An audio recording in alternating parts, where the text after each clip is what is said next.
2 ноября 2016 года на данном YouTube-канале вышло первое видео. Это был обзор на самодельный мини-трактор под названием МТ-1. Трактор отличался максимальной простотой и по сути был изготовлен из того, что было под рукой. Однако именно он послужил началом продолжительной серии самодельных мини-тракторов, включающую в себя как заднеприводные, так и полноприводные модели. Друзья, всем привет! Это 36-й выпуск серии Pro. Сегодня у меня день рождения, и я решил посвятить этот выпуск обзору своих самодельных тракторов классической компоновки. Традиционно начнем с истории. В 2015 году один хороший человек предложил мне запчасти от его автомобиля ВАЗ-2105. В то время у меня у самого были «Жигули», и я решил, что запчасти мне, конечно же, пригодятся. Да и цена была очень привлекательной. Комплект включал в себя задний мост, коробку передач, карданный вал, рулевое и передние ступицы. По нашим меркам это уже половина трактора.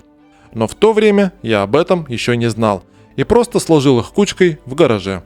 Так бы они и пролежали, если бы однажды я не наткнулся на видео, в котором демонстрировался самодельный заднеприводный трактор. И я захотел такой же. МТ-1, что значило мини-трактор первой модели, представлял собой заднеприводный трактор с равноразмерными колесами. Длина трактора составляла 1,8 метра, ширина около 1 метра. Колея 80 см, колесная база 120. Сердцем трактора стал одноцилиндровый четырехтактный бензиновый двигатель мощностью 6,5 лошадиных сил. Передача крутящего момента с двигателя на КПП изначально осуществлялась через ременную передачу, как на мотоблоках. Но отсутствие опыта работы с ремнями привело к просчетам конструкции. Ремень буксовал и быстро изнашивался. В результате он был заменен на роликовую цепь, а компанию ему составило сухое центробежное сцепление. В дальнейшем практически на всех последующих моделях будет использовано именно такое решение. Вопрос о том, стоит ли использовать центробежное сцепление в самодельном тракторостроении, вызывает много споров. Но полученный почти за 10 лет работы опыт говорит о том, что при правильно подобранном передаточном отношении трансмиссии центробежное сцепление служит очень долго. Трансмиссия имела 4 передачи вперед и 1 назад, что позволяло разгоняться до 20 км в час. Рама трактора была изготовлена из профиля, капот из оставшихся после строительства гаража кусков листового металла. Сиденье изначально стояло одинарное, вроде бы от автомобиля КАМАЗ. Позже оно было заменено на широкое сиденье от автобуса ПАЗ. Для работы с навесными орудиями были изготовлены трехточечные навески. Сначала задняя для работы с плугом и отвалом для уборки снега, а потом для удобства и передняя. Навески приводились в действие рукой. Электрооборудование трактора включало в себя генератор от автомобиля ВАЗ, головное освещение, стоп-сигналы, поворотники и звуковой сигнал.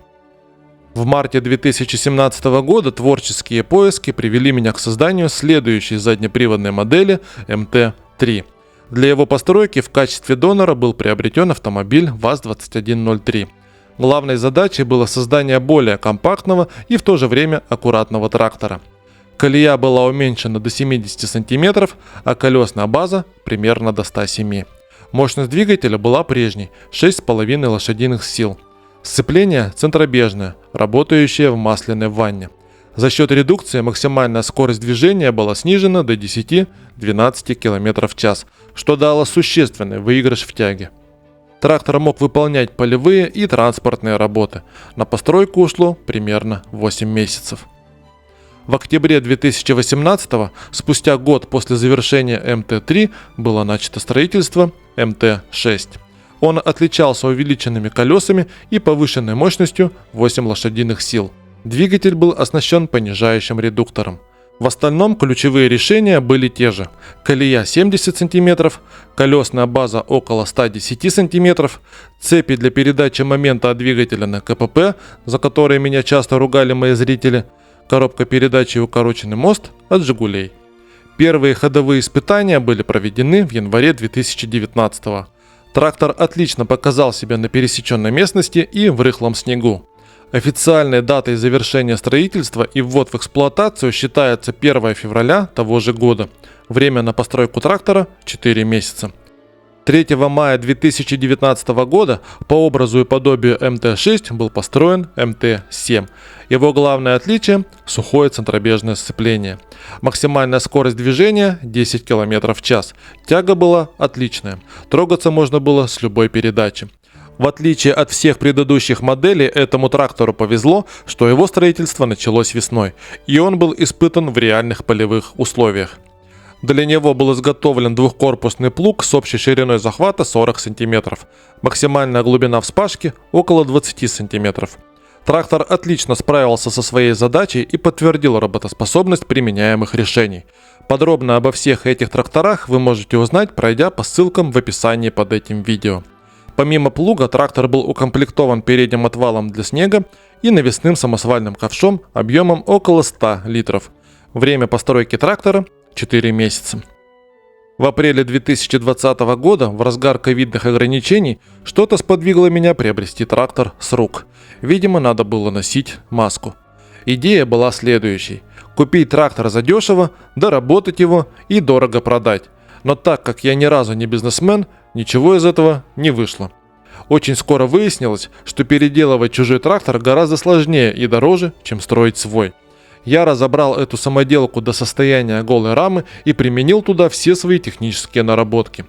Ременное сцепление было заменено на центробежной сцепной передачей, переработаны трансмиссия и рулевое управление, установлено новое широкое сиденье и задняя навеска. В общем-то, трактор приобрел, как мне кажется, интересный вид, хотя, конечно же, это дело вкуса, и прокачался в плане функционала. К концу мая обновленный трактор был готов. Затраченное время – 2 месяца. Количество заработанных денег – 0. В сентябре 2021 началось строительство трактора МТ-12. Возможно, не самое лучшее с точки зрения дизайна мое творение, но в моменте скошенный капот казался мне отличным решением. Стоит отметить, что в процессе строительства со мной связался человек, пожелавший купить этот трактор. Так что можно сказать, что эта модель почти на заказ. По крайней мере, часть технических решений была утверждена совместно. Колея 70 см, колесная база 120 см, масса около 250-300 кг, двигатель 8 лошадиных сил, максимальная скорость около 10 км в час. Трактор был оснащен передней и задней навеской и укомплектован двухкорпусным плугом и отвалом для уборки снега. Для лучшего сцепления задние колеса оснащались шинами с протектором типа елочка. Трактор отлично показал себя на вспашке, уверенно агрегатируя двухкорпусный плуг при глубине обработки 18 см. Время постройки – 2 месяца. Параллельно с данными тракторами были и другие проекты.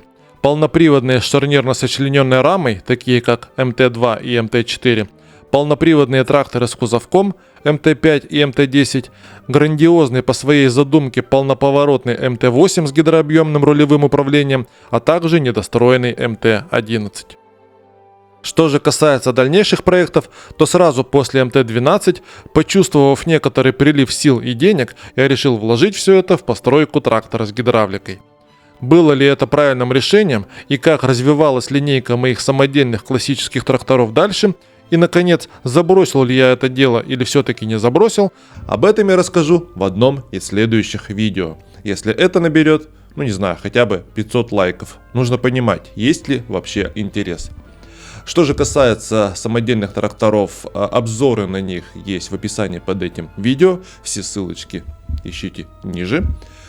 На этом на сегодня все. Спасибо, что посмотрели. Всем счастья, радости, любви. Пока. Колея 70 сантиметров, двигатель 8 лошадей, мост укороченный, жигулевский, коробка тоже от Жигулей. Рама, профиль 40 на 40, задние колеса ТУАЗ, база примерно 110 сантиметров. Какие еще вопросы у вас? А долго ли ты его делал? Че?